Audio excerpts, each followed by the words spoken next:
Hi okay ಎಲ್ಲ ಒಂದು K C T and NEET ಸ್ಟೂಡೆಂಟ್ಗೆ ಸೊ ನೋಡಿ ಸೆಕೆಂಡ್ ರೌಂಡ್ ರಿಸಲ್ಟ್ ಬಿಟ್ಟಾದ ನಂತರ ಸೊ ನಿಮಗೆ ಚಾಯ್ಸ್ ಎಂಟ್ರಿ ಲಿಂಕ್ನು ಕೂಡ ಎನೇಬಲ್ ಮಾಡಿದ್ದಾರೆ. ಸೊ ಅಡ್ಮಿಷನ್ ಹೋಗ್ಲಿಕ್ಕಂತ ಮುಂಚೆ ಓಕೆ ಚಾಯ್ಸ್ ಎಂಟ್ರಿ ಮಾಡಲಿಕ್ಕಂತ ಮುಂಚೆನೂ ಕೂಡ ಕೆದವರು ಒಂದು ಸಲಹೆಗಳನ್ನು ಕೊಟ್ಟಿದ್ದರು. ಆದರೂ ಕೂಡ ಕನ್ಫ್ಯೂಷನ್ ಕ್ರಿಯೇಟ್ ಆಗಿತ್ತು. ವಿತ್ ನೋಟಿಫಿಕೇಷನ್ ಕೂಡ ಬಂದರೂ ಸಹಿತ ಸ್ಟಿಲ್ ಇವತ್ತು ಸಾಯಂಕಾಲವರೆಗೂ ಕೂಡ ಎಲ್ಲರೂ ಕೂಡ ಡೌಟ್ಸ್ಗಳೇ ಕ್ರಿಯೇಟ್ ಆಗಿದ್ದು. ಸ್ಟಿಲ್ ನಿಮ್ಗಂತಲ್ಲ, ಎಲ್ಲರೂ ಕೂಡ ಈವನ್ ನಮಗೂ ಕೂಡ ಡೌಟ್ಸ್ಗಳು ಕ್ರಿಯೇಟ್ ಆಗಿದ್ದು. ಅದನ್ನು ನಾವು ಕೂಡ ಕ್ವಶನ್ಸ್ ಕೂಡ ರೈಸ್ ಮಾಡಿದ್ವಿ. ಅದಕ್ಕೆ ತಕ್ಕಂಗೆ ಇವತ್ತು ಪ್ರಸನ್ನ ಸರ್ ಕೂಡ ಇವನಿಗೆ ಬಂದುಬಿಟ್ಟು ಡೀಟೇಲ್ಸಾಗಿ ಹೇಳಿದ್ದಾರೆ. ಸೊ ಏನಂತಂತಂದರೆ ಸೊ ಏನೆಲ್ಲ ಡೌಟ್ಸ್ಗಳಿದ್ದು, ಫಾರ್ ಎಕ್ಸಾಂಪಲ್ಸ್ ಮೊದಲು ಒಂದೊಂದಾಗಿ ಡೌಟ್ಸ್ನ ಏನು ಪ್ರಸನ್ನ ಸರ್ ವೀಡಿಯೋದಲ್ಲಿ ಹೇಳಿದಾರೋ ಅದನ್ನು ಕೆಲವೊಂದಿಷ್ಟು ನಿಮ್ಗೆ ಅರ್ಥ ಆಗಿಲ್ಲ ಅಂತಂದರೆ ಇನ್ನೊಂದು ಟೈಮ್ ಎಕ್ಸ್ಪ್ಲೇನ್ ಮಾಡ್ತಾಯಿದ್ದೀನಿ ನಾನು ಅಷ್ಟೇ. ಓಕೆ ಸರಿ. So one things, choice entry ಮಾಡೋಕ್ಕೆ ಲಾಸ್ಟ್ ಡೇಟು ನಾಳೆ. ಓಕೆ ಎಕ್ಸ್ಟೆಂಡೆಡ್ ಮಾಡ್ತಾರೋ ಮೇ ಬಿ ಮಾಡ್ಬೋದು, ಚಾನ್ಸಸ್ ಇದೆ. ಬಟ್ ನಾನು ಈಗ ಸದ್ಯಕ್ಕೆ ಇರತಕ್ಕಂಥ ಟೈಮ್ ಟೇಬಲ್ ಅಷ್ಟೇ ಹೇಳ್ತಿದ್ದೀನಿ. ನಾಳೆ ರಾತ್ರಿ 12 ಗಂಟೆವರೆಗೂ ಕೂಡ ನಿಮಗೆ ಚಾಯ್ಸ್ ಎಂಟ್ರಿ ಮಾಡಲಿಕ್ಕೆ ಟೈಮ್ ಇದೆ. ಚಾಯ್ಸ್ ಎಂಟ್ರಿ ನೀವು 12 ಗಂಟೆ ಒಳಗಡೆ ಮಾಡಬೇಕು. ಓಕೆ ಆ್ಯಂಡ್ ಅದಾದ ನಂತರ ಪೇಮೆಂಟ್ ಕೂಡ ಆದಷ್ಟು ನಾಳೆನೇ ಮಾಡ್ಕೊಳ್ಳಿ. ಯಾಕೆಂತಂದರೆ 28ಕ್ಕೆ ಅಡ್ಮಿಷನ್ ಲಾಸ್ಟ್ ಡೇಟ್ ಇದೆ. ಓಕೆ ಅಂದರೆ 27 ನಾಳೆ, 28 ನಾಡಿದ್ದು 2 ದಿನ ಟೈಮ್ ಇರೋದು. ಸೊ ಇವತ್ತು ಕೂಡ ಹಾಲಿಡೇ ಇತ್ತು. ಎಷ್ಟೋ ಜನ ನಿಮಗೆ ಫಾರ್ ಎಕ್ಸಾಂಪಲ್ ಇಂಜಿನಿಯರಿಂಗ್ ಕೋರ್ಸಸ್ಗಳು ಸಿಕ್ಕಿದ್ರೆ ಅಥವಾ BNYS ಇಂಥ ಕೋರ್ಸ್ಗಳು ಸಿಕ್ಕಾಗ ನಿಮಗೆ ಫೀಸ್ ಜಾಸ್ತಿ ಇರ್ತದೆ. ಸೊ ಅದನ್ನೆಲ್ಲನೂ ಕೂಡ ನಿಮಗೆ ಆನ್ಲೈನ್ ಪೇಮೆಂಟ್ ಮಾಡಲಿಕ್ಕೆ ಆಗಿರಲ್ಲ. ಸೊ ಇವತ್ತು ಬ್ಯಾಂಕಿಂಗ್ ಅಂತೂ ಹಾಲಿಡೇ ಇರೋ ಕಾರಣ ನಾಳೆ ನೀವು ಪೇಮೆಂಟ್ ಮಾಡ್ತೀರಾ ಆಲ್ಮೋಸ್ಟ್. ಓಕೆ ನಾಳೆನೇ ಮಾಡ್ಕೊಂಬಿಡಿ. ಯಾಕಂದರೆ 28ಕ್ಕೆ ಲಾಸ್ಟ್ ಡೇಟು 28 ಸಾಯಂಕಾಲ ಒಳಗಡೆ ಅಡ್ಮಿಷನ್ ಆಗಬೇಕು ನೀವು. ಸೊ ಹಂಗಾಗಿ ಚಾಯ್ಸ್ ಎಂಟ್ರಿ ಮಾಡೋರು ಇತ್ತಂತಂದರೆ ಇವಾಗಲೇ ಮಾಡ್ಕೊಳ್ಳಿ. ಬಟ್ ಚಾಯ್ಸ್ ಎಂಟ್ರಿ ನಿಮಗೆ ಸ್ವಲ್ಪ ನಿಮಗೆ ಡೀಟೇಲ್ಸ್ನ ಹೇಳಲಿಕ್ಕೆ ಇಷ್ಟಪಡ್ತೀನಿ. ಯಾಕಂದರೆ ನಿಮಗೆ ಡೌಟ್ಗಳು ಕ್ರಿಯೇಟ್ ಆಗ್ತಿರೋದು ಇಲ್ಲಿ. Okay simple. ನೀಟ್ ಸ್ಟೂಡೆಂಟ್ಗೆ ಒಂದೇ ಒಂದು ಇಂಪಾರ್ಟೆಂಟ್ ಕೊಟ್ಟವ್ರೆ. ಅದ್ರದ್ದೇನಿಲ್ಲ. ಮೊದಲು ನೀಟ್ ಒಂದು 30 ಸೆಕೆಂಡಲ್ಲಿ ಮುಗಿಸ್ಬಿಡ್ತೀನಿ. ನೀಟ್ ಅವ್ರದ್ದು ಏನು ಕೊಟ್ಟವ್ರು ನೋಡಿ, CET 2ನೇ ಸುತ್ತಿನ ಸೀಟು ಹಂಚಿಕೆ ಫಲಿತಾಂಶ ಪ್ರಕಟವಾದ ನಂತರ ವೈದ್ಯಕೀಯ ಕೋರ್ಸ್ಗಳ ನಿರೀಕ್ಷೆಯಲ್ಲಿ ಇರುವ ಅಭ್ಯರ್ಥಿಗಳು ಸಾಕಷ್ಟು ಅನುಮಾನಗಳು ಕಾಡುತ್ತಿವೆ. ಅಂತಹ ಅನುಮಾನಗಳನ್ನು ಒಂದು ಟ್ವೀಟ್ ಮಾಡಿಬಿಟ್ಟಿದ್ದಾರೆ, ನೋಡ್ಕೊಳ್ಳಿ ಅಂತ ಒಂದು ಬಿಟ್ಟಿದ್ದಾರೆ. ಆ್ಯಂಡ್ ಅದಾದ ನಂತರ ನೆಕ್ಸ್ಟ್ ನಿಮಗೆ ಇನ್ನೊಂದು ಟೈಮ್ ಎಕ್ಸ್ಟೆಂಡೆಡ್ ಕೊಟ್ಟಿದ್ದಾರೆ. ಯಾರಿಗಂತಂದರೆ UG NEET 2026 MCC ಹಾಗೂ ಇತರ ರಾಜ್ಯಗಳ ಕೌನ್ಸಿಲಿಂಗ್ನಲ್ಲಿ ಸೀಟು ಹಂಚಿಕೆಯಾಗಿರುವ ಅಭ್ಯರ್ಥಿಗಳು, ಅಂದರೆ MCCಯಲ್ಲಿ ಅಥವಾ ಇತರ ಬೇರೆ ಕೌನ್ಸಿಲಿಂಗಲ್ಲಿ ನೀವೇನಪ್ಪ ಅಂದರೆ ಸೀಟ್ನ ತೆಗೆದಿರ್ತಕ್ಕಂಥ ಸ್ಟೂಡೆಂಟು ನೀವು ಫ್ರೀಯಾಗಿ ಹೋಗ್ತೀರಿ ಅನ್ನೋಂಗಿತ್ತಂದರೆ ಚಾಯ್ಸ್ ಫೋರ್ ಕೊಟ್ಟು ಎಕ್ಸಿಟ್ ಆಗಲಿಕ್ಕೆ ಟಿಲ್ ನಾಳೆ 27 ಅಂದರೆ 27 ಅಂದರೆ ಬೆಳಗ್ಗೆ 7 ಗಂಟೆವರೆಗೂ ಕೂಡ ಟೈಮ್ ಕೊಟ್ಟವ್ರೆ. ಸೊ ಹಂಗಾಗಿ ನೀವೇನಾದರೂ ಮಾಡೋದಿತ್ತಂತಂದರೆ ನಾಳೆ ಬೆಳಗ್ಗೆನೇ ನೀವಂದ್ರೆ ಎಕ್ಸಿಟ್ ಆಗಿ ನಾನು MCC ಕಡೆಯಿಂದನೋ ಅಥವಾ ಬೇರೆ ಸ್ಟೇಟಲ್ಲಿ ಎಲ್ಲರೂ ನಿಮ್ಗೆ ಏನಾದರೂ ಕೌನ್ಸಿಲಿಂಗಲ್ಲಿ ಸೀಟ್ ಸಿಕ್ಕಿತ್ತಂದರೆ ನಮ್ಮ ಕೆಯಿಂದ ಎಕ್ಸಿಟ್ ಆಗ್ಬೋದು. ಫ್ರೀಯಾಗಿ ಕೊಟ್ಟಿದ್ದಾರೆ, ಎಕ್ಸಿಟ್ ಮಾಡ್ಕೊಳ್ಳಿ. ಓಕೆ ಸೊ ಇದಾದ ನಂತರ ಏನಂತಂದರೆ ಮೇನ್ ಥಿಂಗ್ಸ್ ಬರೋಣ ನಮ್ಮ KCT ಸ್ಟೂಡೆಂಟಿಗೆ. ಯಾಕಂದರೆ ನೀಟ್ ಸ್ಟೂಡೆಂಟ್ಗೆ ಏನೂ ಕೂಡ ಇಲ್ಲ. ನಿಮ್ಗೆ ರೀರನ್ ಆಗಿ ಮಾಡ್ತಾರೆ, ಏನೋ ಫೈನಲ್ ರಿಸಲ್ಟ ಬಿಡ್ತಾರೆ. ಸೊ ಅರೌಂಡ್ ನಾಳೆ ಎಲ್ಲನೂ ಕೂಡ ಎಕ್ಸಿಟ್ ಮಾಡಲಿಕ್ಕೆ ಬಿಟ್ಟರೆ ನಾಳೆ ನಿಮಗೆ ಸಾಯಂಕಾಲನೇ ಬಿಡ್ಬೋದು ಅಥವಾ ನಾಡಿದ್ರಲ್ಲಿ ಬಿಡ್ತಾರೆ. ಓಕೆ ಯಾರಿಗೆ ನೀಟು ಫೈನಲ್ ರಿಸಲ್ಟ್ ಅನ್ನೋದು ಬಿಡ್ತಾರೆ. ಸೊ KCTಗೆ ಬರೋಣ. ಇವಾಗ KCTಗೆ ಕ್ವಶನ್ಸ್ಗಳು ನಮಗೂ ಕೂಡ ಕಾಡ್ತಾ ಇತ್ತು. ಯಾಕಂದರೆ ಇನ್ನೂ ಕೂಡ BMS ಸ್ಟೂಡೆಂಟು ಭಾಳ ಹುಡುಗ ಕೇಳ್ತಾಯಿದ್ರಿ. ನಾನು ಇನ್ನೂ ಕೂಡ ಯಾವುದೇ ರೀತಿ ಆಪ್ಷನ್ ಎಂಟ್ರಿ ಮಾಡಿಲ್ಲ. ನೋಡಿ ನಾನು ಯಾರು BMSA ಮಾಡ್ಬೇಕನ್ನೋರು, ಓಕೆ ಮೊದಲು BMSA ಮಾಡ್ಬೇಕನ್ನೋರು ಇದ್ದೀರಾ. ಬಟ್ ಇವನಿಗೆ KCT ಕೋರ್ಸಸ್ಗಳು ಹಾಕೊಂಡಿದ್ದೀರಾ. ಬಟ್ KCT ಯಾವುದೋ ಒಂದು ಸೀಟ್ ಸಿಕ್ಕಿದೆ. ಸೊ ನೀವು BMSA ಮಾಡ್ಬೇಕನ್ನೋಗಿತ್ತಂದರೆ ನೀವು ಇವಾಗ ಈಗ ಸಿಕ್ಕಿರ್ತಕ್ಕಂಥ ಕಾಲೇಜ್ಗೆ ಫ್ರೀಯಾಗಿ ಚಾಯ್ಸ್ ಫೋರ್ ಕೊಟ್ಟು ಎಕ್ಸಿಟ್ ಆಗ್ಬೋದು. ಅವ್ರು ಹೇಳಿದರೆ ಚಾಯ್ಸ್ ಫೋರ್ ಕೊಟ್ಟು ಫ್ರೀಯಾಗಿ ಎಕ್ಸಿಟ್ ಆಗ್ತೀರಾ. ಎಕ್ಸಿಟ್ ಆಗಿ ನೀವು ಮತ್ತೆ ನೆಕ್ಸ್ಟ್ ಈಗೇನು ಬಿಡ್ತಾರೆ ಅಂದರೆ KCT ಕಡೆಯಿಂದ ಎಕ್ಸಿಟ್ ಆದಂಗೆ ನೀವು ಅಷ್ಟೇ. ಒಂದು ಥಿಂಗ್ಸ್ ನೀವು KCT ಕಡೆಯಿಂದ ಅಡ್ಮಿಷನ್ ಆದಂಗೆ ಎಕ್ಸಿಟ್ ಆದಂಗೆ ಅಥವಾ ಚಾಯ್ಸ್ ಒನ್ ಕೊಟ್ಬಿಟ್ಟು ಅಡ್ಮಿಷನ್ ಆದರೂ ಆಗಿ. So 2 option. ಯಾರೆಲ್ಲ ನೀವು BMSA ಮಾಡ್ಬೇಕನ್ನೋರು ಚಾಯ್ಸ್ ಒನ್ ಕೊಟ್ಟು ಅಡ್ಮಿಷನ್ ಆಗಿ ಅಪ್ಗ್ರೇಡೇಷನ್ ಹೋಗ್ಬೋದು. ನಾನು ಹೇಳ್ತಾ ಇದ್ದೀನಿ, ಚಾಯ್ಸ್ ಒನ್ ಕೊಟ್ಟು ಅಡ್ಮಿಷನ್ ಆಗಿ ಸಹಿತ ನೆಕ್ಸ್ಟ್ ರೌಂಡಲ್ಲಿ ನೀವು BMS ಆ್ಯಡ್ ಮಾಡ್ಕೋಬೋದು. ಇಲ್ಲ ನಾನು ಚಾಯ್ಸ್ ಫೋರ್ ಕೊಟ್ಟು ಎಕ್ಸಿಟ್ ಆದರೂ ಸಹಿತ ನೆಕ್ಸ್ಟ್ ನೀವು ಓನ್ಲಿ BMS ಅಷ್ಟೇ ಬರುತ್ತೆ. ನೀವು ಮೆಡಿಕಲ್ಲು ಮತ್ತು BDS ಬರೋಲ್ಲ. ಅದೊಂದು ತಲೆಯಲ್ಲಿ ಇಟ್ಕೊಂಡಿರಿ ನೀವು BMSA ಮಾಡ್ಬೇಕನ್ನೋರಿಗೆ. ಓಕೆ ಇನ್ನೊಂಥರ ಸ್ಟೂಡೆಂಟು ಈಗ MBBS ಹಾಕ್ಕೊಂಬಿಟ್ಟಿದ್ದೀನಿ. ಆ್ಯಂಡ್ ಅದಾದ ನಂತರ ಏನಂತಂದರೆ BDS ಕೂಡ ಹಾಕ್ಕೊಂಬಿಟ್ಟಿದ್ದೀನಿ. ಆ್ಯಂಡ್ ಕೆಳಗಡೆ KCT ಕೋರ್ಸಸ್ಗಳು ಇಂಜಿನಿಯರಿಂಗು ಅಥವಾ ಅಗ್ರಿಕಲ್ಚರ್ ಅಥವಾ ವೆಟರ್ನರಿ ಈ ಥರ ಕೋರ್ಸಸ್ಗಳು ಹಾಕ್ಕೊಂಡಿದ್ದೀನಿ. ನನಗೀಗ KCT ಕೋರ್ಸಸ್ಗಳೇ ಸಿಕ್ಕಿದೆ. ಬಟ್ ನನಗೆ ಈಗ KCT ಕೋರ್ಸ್ ಬೇಡ, ಅಂದರೆ ಸಿಕ್ಕಿರ್ತಕ್ಕಂಥದ್ದು ಬೇಡ. ಯಾಕಂದರೆ ನನಗೆ ಬೇಡ, ನಾನು ಓನ್ಲಿ ನಾನು MBBS BDSಗೆ ಅಷ್ಟೇ ಪಾರ್ಟಿಸಿಪೇಟ್ ಮಾಡ್ತೀನಿ ಅಂತಂದರೆ ನೀವು ಚಾಯ್ಸ್ ಫೋರ್ ಕೊಟ್ಟು ಎಕ್ಸಿಟ್ ಆಗ್ಬೋದು. ಓಕೆ ಚಾಯ್ಸ್ ಫೋರ್ ಕೊಟ್ಟು ಎಕ್ಸಿಟ್ ಆಗ್ಬೋದು. ಅದು ಸೀಟೇ ನಂಗೆ ಬೇಡ ಅಂದರೂ ಕೂಡ ಒಂದು ಇದೆ, ಎಲ್ಲರೂ ಕೂಡ ಅನ್ವಯಿಸುತ್ತೆ. ಅದನ್ನೆಲ್ಲರೂ ಕೂಡ ಹೇಳ್ತೀನಿ. ಒಂದು ಚಾಯ್ಸ್ ಫೋರ್ ಕೊಟ್ಟು ಎಕ್ಸಿಟ್ ಆಗಿ, ಇಲ್ಲ ಚಾಯ್ಸ್ ಒನ್ ಕೊಟ್ಟು ಅಡ್ಮಿಷನ್ ಆಗಿ, ಬೇಡನಲ್ಲ ಚಾಯ್ಸ್ ಒನ್ ಕೊಟ್ಟು ಅಡ್ಮಿಷನ್ ಆಗಿ ನೆಕ್ಸ್ಟ್ ನಿಮ್ಗೆ ಅಪ್ಗ್ರೇಡೇಷನ್ ಒಳಗಡೆ ಮೇಲ್ಗಡೆ ಹಾಕ್ಕೊಂಡಿದ್ರೆ ಮಾತ್ರ. ನಾನು ಹೇಳ್ತಾ ಇದ್ದೀನಿ, ಪದೇ ಮೆನ್ಷನ್ ಮಾಡ್ತಾ ಇದ್ದೀನಿ, ಮೇಲ್ಗಡೆ MBBS BDS ಇರಬೇಕು ಈಗಾಗಲೇ. ಹಂಗಿದ್ರೆ ಮಾತ್ರ ನಿಮಗೆ BMS ಕೂಡ ಆ್ಯಡ್ ಮಾಡಲಿಕ್ಕೆ ಕೊಡ್ತಾರೆ. ಬಟ್ ಹೊಸದಾಗಿ MBBS ಮತ್ತು BDS ಆ್ಯಡ್ ಮಾಡಲಿಕ್ಕೆ ಕೊಡಲ್ಲ.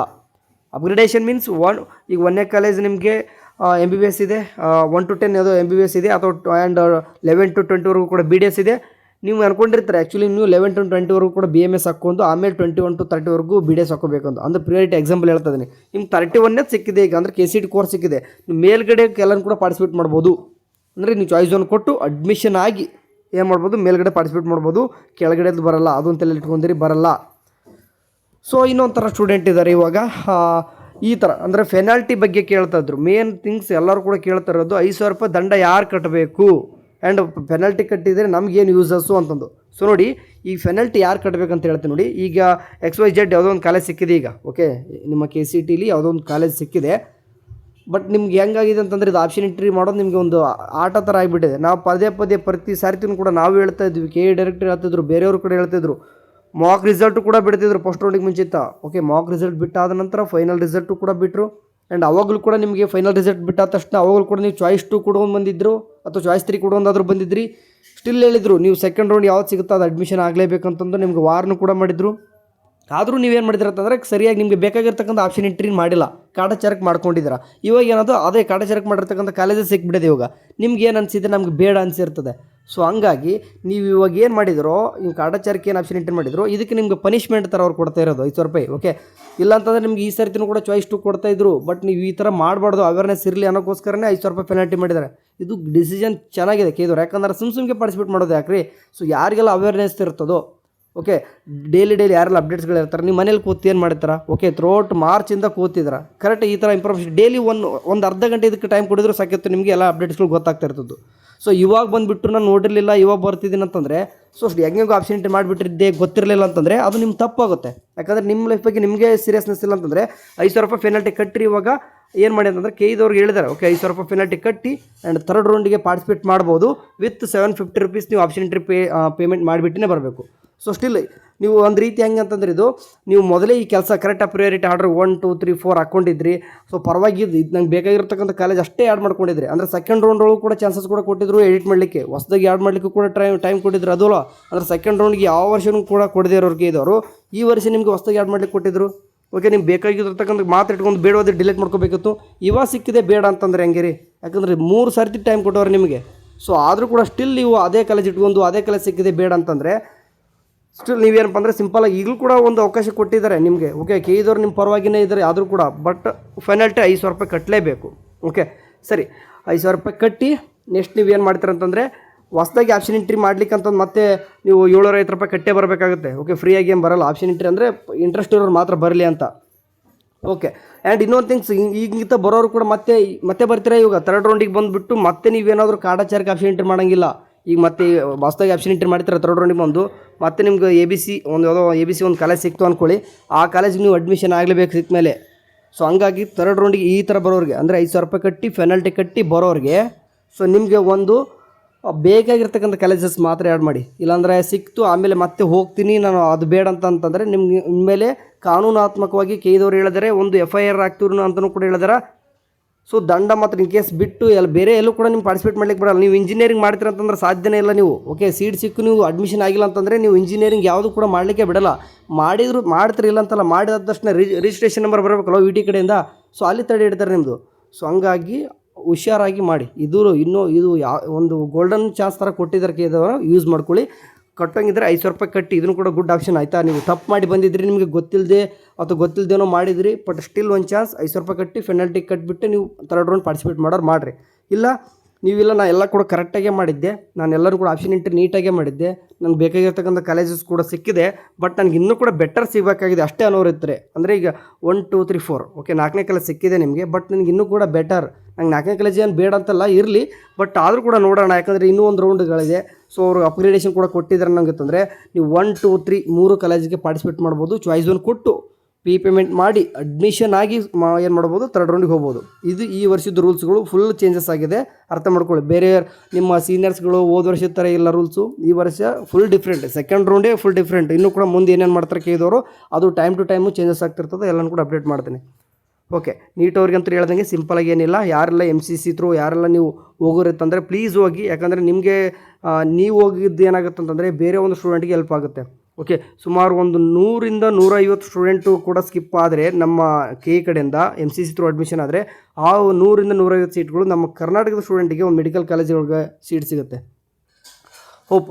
ಅಂದರೆ ನಿಮ್ಗೆ ರಿಸಲ್ಟು ಫೈನಲ್ ರಿಸಲ್ಟ್ ನೀಟ್ ಅವ್ರದ್ದು ಮಾತ್ರ ನಾಳೆ ಬೆಳಗ್ಗೆ ಟೈಮ್ ಕೊಟ್ಟವ್ರೆ MCC ಕಡೆ ಸ್ಕಿಪ್ ಆಗೋಕ್ಕೆ ಅಂತಂದರೆ ನಾಳೆ ನಿಮ್ಗೆ ಸಾಯಂಕಾಲ ಬರ್ಬೋದು ರೀರನ್ ಆಗಿ ಅಥವಾ 28ಕ್ಕೆ ಬರ್ಬೋದು. ಓಕೆ, ಆ್ಯಂಡ್ ನೆಕ್ಸ್ಟ್ ಥರ್ಡ್ ರೌಂಡಿಗೆ ಪಾರ್ಟಿಸಿಪೇಟ್ ಮಾಡೋದು ಸಿಂಪಲ್. ಯಾರೆಲ್ಲ ಪಾರ್ಟಿಸಿಪೇಟ್ ಮಾಡ್ಬೋದು? ಸೀಟ್ ನಾಟ್ ಅಲಾಟೆಡ್ ಆಯ್ತಂದ್ರೆ ಅವರು ಕೂಡ ಕೇಳ್ತಿದ್ರೆ ನಿಮ್ಗೆ ಏನು ಕೂಡ ಚಾಯ್ಸ್ ಎಂಟ್ರಿ ಮಾಡಬೇಡಿ, ಬರೋದನ್ನಿಲ್ಲ ಮಾಡೋಕ್ಕೆ. ಡೈರೆಕ್ಟಾಗಿ ಥರ್ಡ್ ರೌಂಡ್ಗೆ ಎಂಟ್ರಿ ಆಗ್ತೀರಾ. ನಿಮ್ಗೆ ಯಾವುದೇ ರೀತಿ ಪೇಮೆಂಟ್ ಮಾಡೋದು 750 ರೂಪಾಯಿ ಕೊಟ್ಟೋ ಅವಶ್ಯಕತೆ ಇಲ್ಲ. ಯಾಕಂದ್ರೆ ನಿಮ್ಮ ಸೀಟೇ ಸಿಕ್ಕಿಲ್ಲ ಅಂತಂದರೆ ಡೈರೆಕ್ಟಾಗಿ ಥರ್ಡ್ ರೌಂಡ್ಗೆ ಎಂಟ್ರಿ ಆಗಿರ್ತಾರೆ. ಆ್ಯಂಡ್ ಯಾರ್ಯಾರೆಲ್ಲ ಬರ್ತಾರೆ ಅಂತ ಹೇಳ್ತೀನಿ ನೋಡಿ ಹೊಸದಾಗಿ. ಯಾರಂತಂದರೆ ಈಗ 5,000 ರೂಪಾಯಿ ಪೆನಲ್ಟಿ ಕಟ್ಟಿರ್ತಾರೆ, ಅವರು ಬರ್ತಾರೆ. ಆ್ಯಂಡ್ ಸೀಟ್ ನಾಟ್ ಅಲಾಟೆಡ್ ಅವ್ರು ಬರ್ತಾರೆ, ಇವರಿಬ್ಬರೇ. ಆ್ಯಂಡ್ ಇನ್ನೊಂದು ಥರ ಸ್ಟೂಡೆಂಟ್ ಕೂಡ ಇದ್ದಾರೆ, ಅವರು ಕೂಡ ಬರ್ಬೋದು. ಓಕೆ, ಹೋದ ವರ್ಷ ಬಂದಿದ್ದಾರೆ, ಇದೇ ಥರ್ಡ್ ರೌಂಡಿಗೆ ಬಂದಿದ್ದಾರೆ. ಯಾರು ಅಂತ ನಿಮ್ಗೆ ಗೊತ್ತಿರಲ್ಲ, ಎಲ್ಲಿಂದನೂ ಬರ್ತಾರಂತಲ್ವ, ಇವಾಗ ಬರ್ತಾರೆ. ಅವ್ರು ಯಾರು ಅಂತಂದರೆ ಮೇ ಬಿ ಈಗ ಎಕ್ಸಾಮ್ 2 ಬರೆದಿದ್ರು. ಓಕೆ, ಸಪ್ಲಿಮೆಂಟ್ರಿ ಎಲ್ಲ ನಮಗೇನು PUC ನಡೆದಿತ್ತು, ಅದ್ರದ್ದು ಎಕ್ಸಾಮ್ 2 ಆದ ನಂತರ ರಿಸಲ್ಟ್ ಬಂದು ಆದ ತಕ್ಷಣ ಬರೋರು ಇರ್ತಾರೆ ನೋಡಿ. ಈ ಸರ್ತಿ ಇಲ್ಲ ಬಿಡಿ, ಅವ್ರು ಬರೋಲ್ಲ. ಯಾಕಂದರೆ ಈ ಸರ್ತಿ ಬರೋಕ್ಕೆ ಚಾನ್ಸೇ ಇಲ್ಲ. ಯಾಕಂದರೆ ನಮ್ಮ KEದವರು ಎಕ್ಸಾಮ್ 2 ಅಂದರೆ ಸೆಕೆಂಡ್ PUC ಎಕ್ಸಾಮ್ 2 ಆದಮೇಲೆ KCT ಎಲ್ಲ ಆದಮೇಲೆ ಕೂಡ ಪಾರ್ಟಿಸಿಪೇಟ್ ಮಾಡ್ತಾ ಇರೋದಲ್ಲ. ಸೊ ಹಂಗಾಗಿ ಸ್ಪಾಟ್ ರ್ಯಾಂಕ್ ಏನು ಬರೋಲ್ಲ. ಸೊ ಸ್ಕಿಪ್ ಮಾಡ್ಕೊಳ್ಳಿ ಇದನ್ನ ಕಂಟೆಂಟ್ನ. ಸೊ ಸಿಂಪಲ್ ಒಂದು ಚಾಯ್ಸು 1 ಕೊಟ್ಟು ಅಪ್ಗ್ರೇಡೇಷನ್ ಬರೋರು ಪಾರ್ಟಿಸಿಪೇಟ್ ಮಾಡ್ತಾರೆ, ಅಪ್ಗ್ರೇಡೇಷನ್ ಬರೋರು ಮಾತ್ರ. ಆ್ಯಂಡ್ ಇನ್ನೊಂದು ಪೆನಾಲ್ಟಿ 5,000 ರೂಪಾಯಿ ಕಟ್ಟಿ ಬರೋರು. And seat not allotted student third ರೌಂಡ್ಗೆ ಪಾರ್ಟಿಸಿಪೇಟ್ ಮಾಡ್ತಾರೆ. ಆದಷ್ಟು ಕಡಿಮೆನೇ ಇರ್ತಾರೆ. ನಾನು ಹೇಳ್ದಂಗೆ ಚಾಯ್ಸ್ 1 ಕೊಟ್ಟು ಅಪ್ಗ್ರೇಡೇಷನ್ ಬರೋರು ಸ್ವಲ್ಪ ಇರ್ತಾರೆ, ಬಿಟ್ಟರೆ ಪೆನಾಲ್ಟಿ ಕಟ್ಟೋರು ತೀರಾ ಕಡಿಮೆ ಇರ್ತಾರೆ. And seat not allotted student ಕೂಡ ಇದ್ದೇ ಇರ್ತಾರೆ. ಓಕೆ, ಸೊ ಅರೌಂಡ್ ಒಂದು 30,000 to 40,000 ಇದ್ದೇ ಇರ್ತಾರೆ ಸ್ಟೂಡೆಂಟ್, ಸ್ಟಿಲ್ ಥರ್ಡ್ ರೌಂಡ್ಗೆ ಇದ್ದೇ ಇರ್ತಾರೆ.